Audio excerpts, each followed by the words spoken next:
యజుర్వేదంలో అష్టమానువాకంలో రుద్రాధ్యాయంలో అంటారు, నమ శంకరాయచ మయస్కరాయచ నమ శివాయచ శివతరాయచ అని. మన కంటికి కనపడని భగవంతుడు తండ్రి రూపంలో ఇంట్లో తిరుగుతున్నాడు. ఎప్పుడు బిడ్డ వృద్ధిలోకి రావాలని అహరహం కోరుకునేవాడు ఎవరైనా ఉంటే తండ్రి.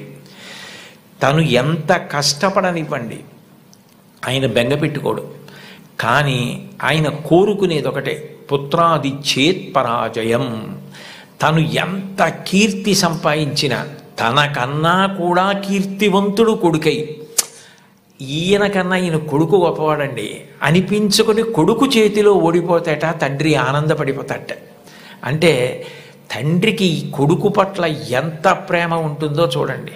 ఈ సందర్భం వచ్చింది కాబట్టి మీకు ఒక విషయం మనవి చేస్తాను. నేను ఒకప్పుడు విశాఖపట్నంలో ధర్మసోపానాల మీద ప్రసంగాలు చేస్తున్నాను. ఆ రోజుల్లో విశాఖపట్నంలో ఉన్న పాఠశాలల్లో ఉన్న విద్యార్థులకి మా నాన్నగారు అన్న విషయం మీద మాట్లాడమని వ్యాసరచన పోటీ నిర్వహించారు. వ్యాసరచన పోటీ నిర్వహిస్తే కొన్ని వందల మంది పిల్లలు పాల్గొన్నారు. అందులో 10 పేపర్లు చిట్ట చివర సెలెక్ట్ చేసి నాకు పంపించారు. ఇందులో ఫస్ట్, సెకండ్, థర్డ్ ప్రైజులు నిర్ణయించమని. నేను పేర్లు చూస్తే ఒకవేళ నాకు ఏదైనా పక్షపాతం కలుగుతుందేమో, సుశీల అని కనపడింది అనుకోండి, తెల్లవారుజామునే మా అమ్మ గుర్తొచ్చి ఒక మార్క్ ఎక్కువ వేస్తానేమో అని నేను పేర్లు చూడకుండా పేపర్లు దిద్ది మార్కులు వేసేసి తర్వాత పేర్లు చూశాను. చూస్తే నేను ఫస్ట్ ప్రైజ్ ఇచ్చినటువంటి వ్యక్తి ఒక మహమ్మదీయ బాలిక. నేనేం మార్చలేదు సుమండి, అట్లాగే ఇచ్చేసాం. అప్పుడు ఆ బహుమతులు ఇస్తున్న సభకి అప్పుడు తిరుమల తిరుపతి దేవస్థానాలకి కార్యనిర్వహణాధికారి మాన్యులు శ్రీ ఎల్వి సుబ్రహ్మణ్యం గారు, ఆయన ముఖ్య అతిథిగా వచ్చారు. ఆయన ప్రైజ్ ఇస్తూ ఈ పిల్ల ఏం రాసింది మైక్లో చదివి వినిపించమనండి అన్నారు. అంటే ఆ పాప పేపర్ చదివింది. అందులో ఆమె ఏం రాసిందంటే, వాళ్ళ అమ్మగారు టీచరు, వాళ్ళ నాన్నగారు కూడా ఏదో ఉద్యోగం, ఆయనకి బ్లడ్ క్యాన్సర్ వచ్చింది, చూసుకోలేదు, ముదిరిపోయింది, 3 నెలల్లో చనిపోతారని చెప్పారు.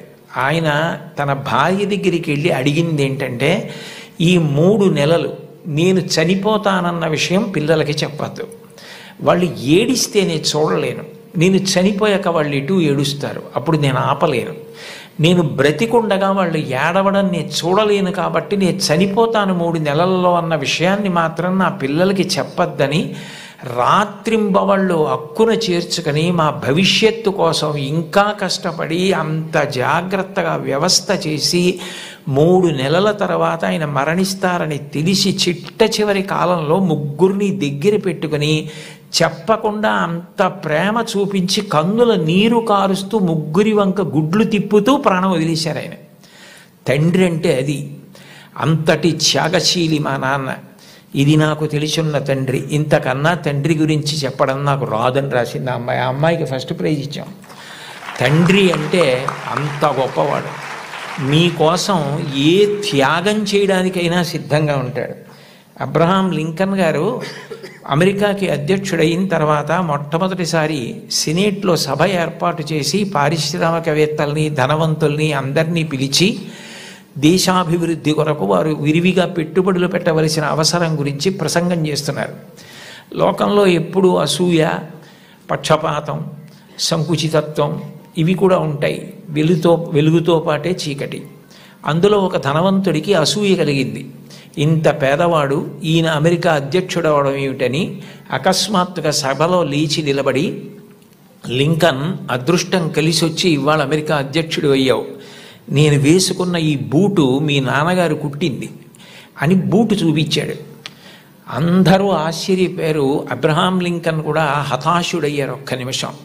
కానీ వెంటనే ఆయన తేరుకుని తాను కూర్చున్న కుర్చీలోంచి లేచి నిలబడి ముకుళిత హస్తాలతో ఆ పారిశ్రామికవేత్తకి నమస్కారం చేసి, మీరు నాకు మహోపకారం చేశారు, ఇంత కష్టపడి పెంచి మా నాన్నగారు పెద్ద చేసి ఉండకపోతే ఇవాళ నేను అమెరికా అధ్యక్షుడిని అయ్యేవాడిని కాను. నేనే స్మరించవలసింది మా నాన్నగారిని. నేను స్మరించకపోయినా మీరు గుర్తు చేశారు. నిజమే, మా నాన్నగారు బూట్లు కుట్టేవారు, నాకు కూడా నేర్పారు బూట్లు కుట్టడం, చెప్పులు కుట్టడం.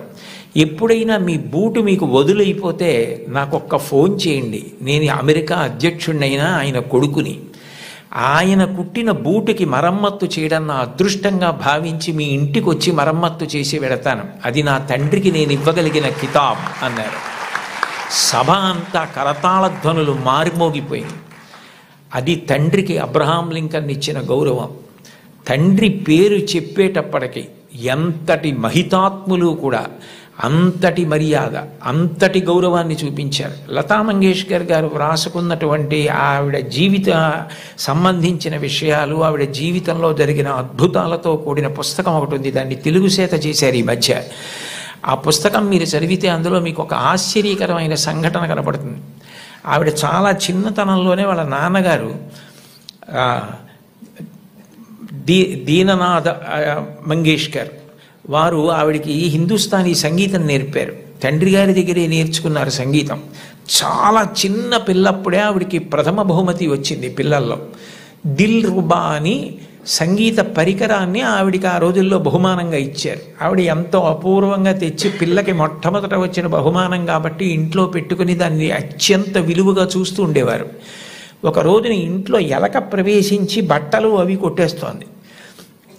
ఆ ఎలక ఒక చోట నిలబడి కనపడింది. వాళ్ళ నాన్నగారు ఆ ఎలకని చంపుదామని చేతికి ఆ దిల్ రుబా అన్న వాద్య పరికరం దొరికితే అది తీసి ఎలకని కొట్టారు. ఆ ఎలక్కి దెబ్బ తగిలింది, పడిపోయింది. కానీ ఈ దిల్ రుబా అన్న సంగీత పరికరం విరిగిపోయింది. ఈ పిల్ల ఏడుపు మొదలుపెట్టింది. లతా మంగేష్కర్, నాకు వచ్చిన మొదటి బహుమతి ఈ పరికరం, మీరు విసిరేశారు ఎలక మీదకి, విరిగిపోయిందని.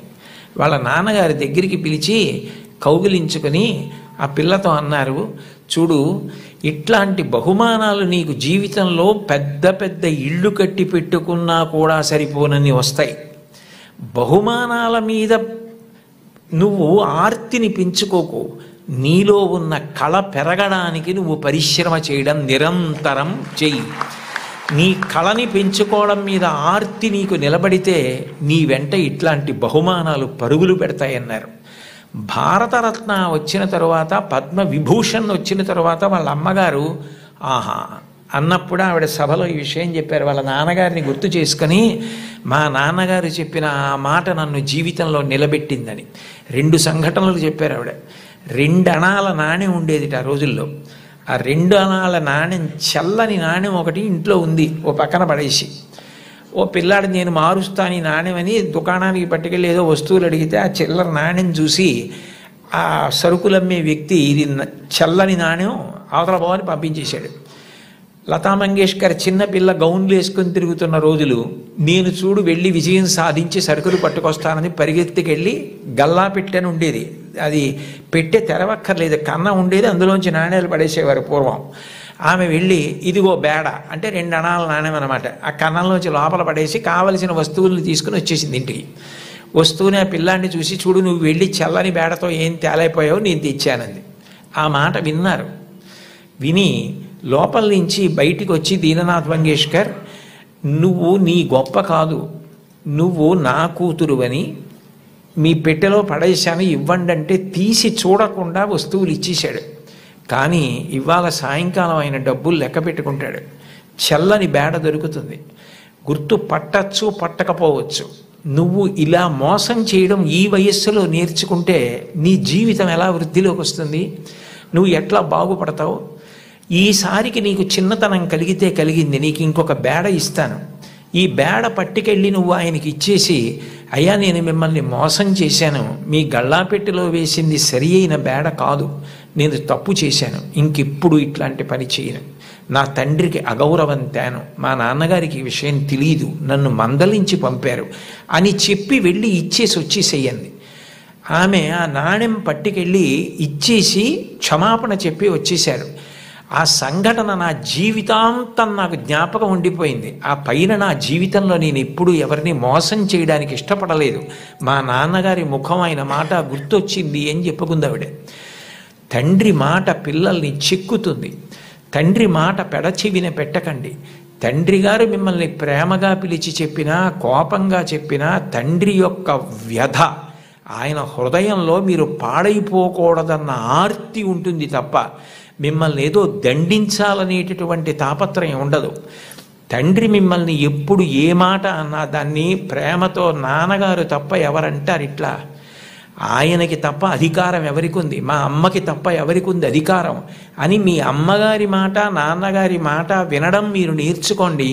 మీకు తెలియకుండానే మీకు నైతిక విలువలు చాలా అలవాటు అవుతాయి. ఎందుకంటే మీరు పాడయ్యే మాటలు, మీరు పాటించకూడని మాటలు మీ తల్లిదండ్రులు మీకు ఎప్పుడూ చెప్పరు.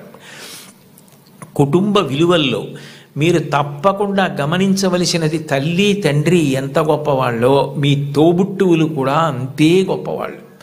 మీ కన్నా ముందు పుట్టిన అన్నని గౌరవించాలి, మీకన్నా వెనక పుట్టిన వాళ్ళని మీరు అంత ప్రేమించగలగాలి.